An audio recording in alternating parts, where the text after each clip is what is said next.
we are going to get started. So, welcome everyone to another amazing week of Yeshiva. Woo, yeah. That's right.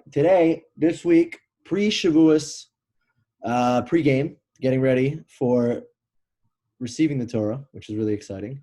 And Torah, it's what we do as Jews. It's our line life. It is literally what makes us us. Without it, we are nothing.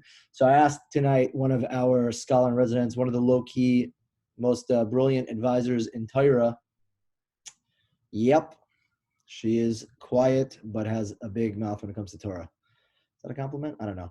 Without further ado, all the way from West Hempstead, from the hood, I'd like to welcome Aviva Masasasasasasa. Woohoo, Aviva! Hi, guys. It's so nice to see everyone. I miss you all so much. Mazel tov to everyone on here who just got on regional board. It's actually a lot of you. So, Mazel tov. It's so exciting. So as Avi mentioned, this week... Yeah, you were on regional board also, no? What?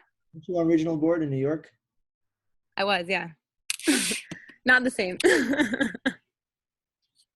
But good memory. This week, Shavuot is coming up on Thursday night and Friday night. Exactly, Talia.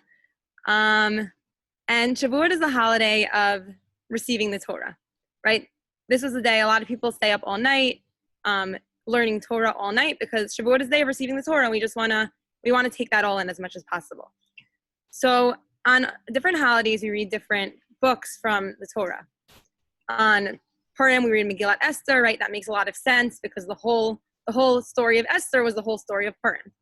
On Shavuot, I'm not even sure if you guys know what we read. On Shavuot, we read Megillat Ruth, which doesn't have such a direct connection necessarily to Shavuot, like some other things that we read on other holidays do. So there are multiple different reasons given for why Megillat Ruth is read on Shavuot. I just heard a really interesting reason from Rabbi Aryeh Cohen, and I wanted to share it with you guys because I feel like it fits in well with kind of a little bit of what's going on now. So the story of Ruth, just like a really, really short summary, is that Ruth is from Moab, which is a different country, not a Jewish country, and she marries into this family of Naomi, who are Jews, and they're really, really wealthy people, and they end up, really, really short summary, the person she marries ends up passing away, and his brother passes away, and Naomi, her mother-in-law's husband, passes away. They all pass away because they sin against God, and they don't help the Jews when the Jews are poor.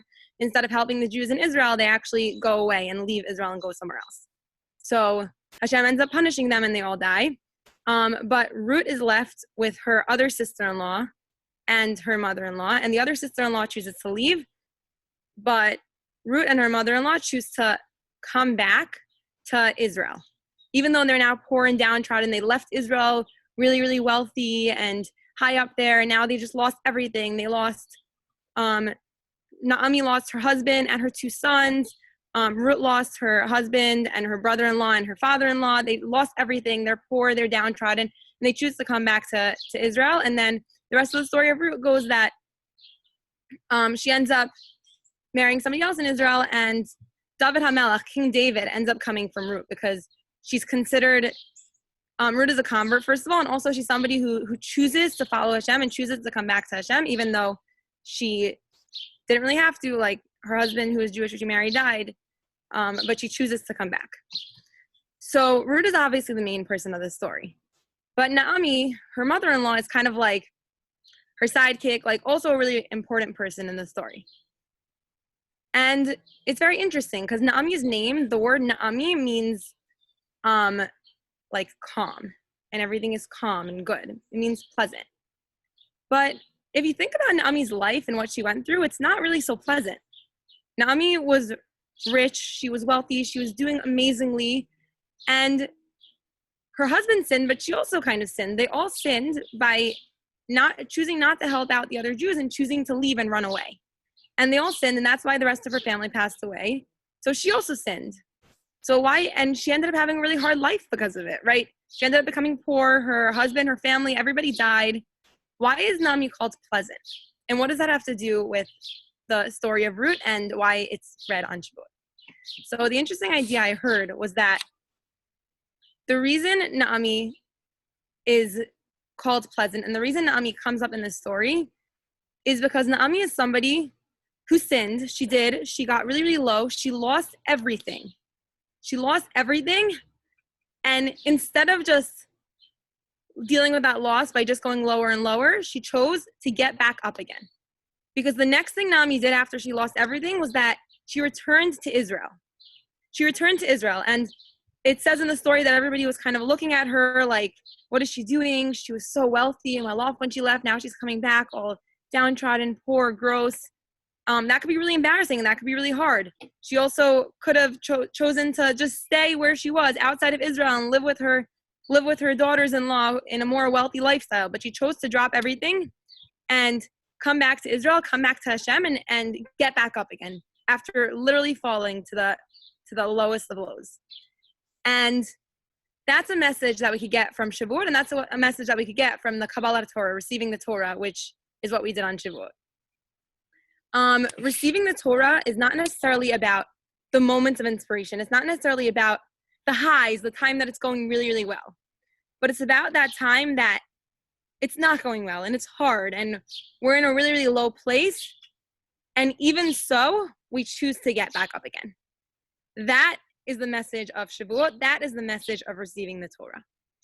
So Naomi was really, really low, but she got back up again. She wasn't high the whole time. But because she went so low, because she sinned, and even after all of that, she chose to get back up and chose to return to Hashem and chose to become better. She's still called Naomi. She's still called pleasant because that's the most pleasant thing to Hashem. The most pleasant thing to Hashem is to be able to get back up again. There's a quote, a Hebrew quote, Sheva yipol tzadik v'kam. A tzaddik, a righteous person, will fall 7 times and get back up again. What does that mean? That means that a tzaddik, a righteous person, a real righteous person is not somebody who's always on a high. A real righteous person is somebody who will fall and he'll get back up again. And he'll fall again and he'll get back up again. And he'll fall again 7 times. 7 is just a number. It could be so many more than 7 times. But every time he falls, every time he feels downtrodden, every time he sins, he doesn't let that bring him all the way down. Rather, he gets back up again and tries again. And that is what makes a person a righteous person. What makes a person a righteous person is the fact that he's able to get back up again. So we've all had our moments of inspiration. On TJJ, we had our moments of inspiration. We shout at TJJ. I think for a lot of us, the time period we're going through right now had ups and downs. I don't know about you, but in the beginning, it was like, okay, it's really hard, but Mashiach is coming and let's learn and do as much as we can. I was very inspired in the beginning when coronavirus just started, when everything was going crazy around me. I felt very inspired and I felt like Mashiach was coming and I felt like I wanted to do more. And then weeks passed and it got harder and harder and we got into the routine of basically doing nothing all day. And it just got more and more difficult. And I'm just speaking personally for myself. I don't know if you guys felt similar experiences. I did kind of fall a little bit. But Shavuot is there to remind us that accepting the Torah is about getting back up.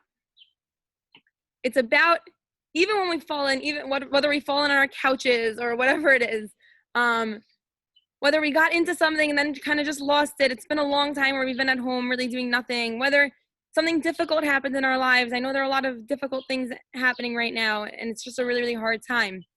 These things could really tear a person apart. These things could really cause a person to just fall lower and lower and lower and lower and lower. But Hashem is telling us during this time, come accept the Torah and come back to me. Get back up. Because that is the most pleasant thing. That is what Hashem is waiting for. Shavuot is considered a holiday where we are getting married to Hashem. I don't know if anybody has ever heard this mashal, this parable that compares Shavuot to a marriage between us and Hashem. When we accept the Torah, we're marrying Hashem. What do people say in their marriage vows? People in their marriage vows say, through thick and through thin, through the good and the bad, through the hard times and the easier times, through everything, we're always going to stay together. And that's what Hashem is telling us right now. He's saying, I know you had your moments of inspiration, and I know you had the moments that got really, really hard, but I'm always here for you because this is a marriage between us. And through thick and thin, through whatever happens, I'm here And I'm waiting for you to come back, and I'm waiting for you to come closer to me. I'm not giving up on you. So hopefully we can take that message from Naomi, from the story of Ruth that we read on Shavuot, and accept the Torah again.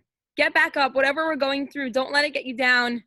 Even if you're not going through anything, if you just feel like kind of blah about everything, Hashem wants you to get back up. That's what Hashem loves.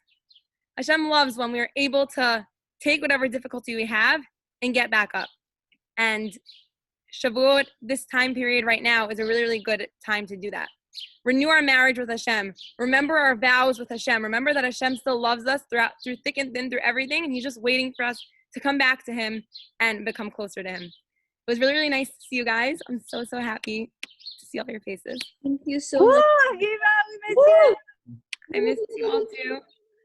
All right. And I want to mention, of course, that our words of Torah are dedicated to Lilu Nishmas, Shalom Dovber Ben Yosef. Thank you, Aviva, for coming out here tonight. If anyone wants to review, you can find it on YouTube in a little bit. Without that, I'm going to post the links for tonight's shiurim